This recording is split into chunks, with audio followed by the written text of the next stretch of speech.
Hi sis, today is my wash day and I'm about applying onion juice pre-poo on my hair.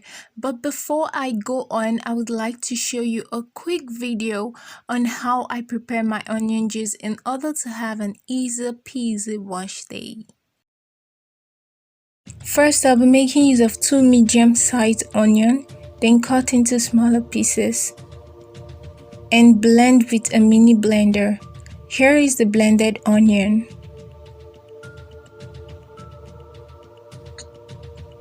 I'll be using a muslin cloth in sieving out the juice. This is what the onion juice looks like.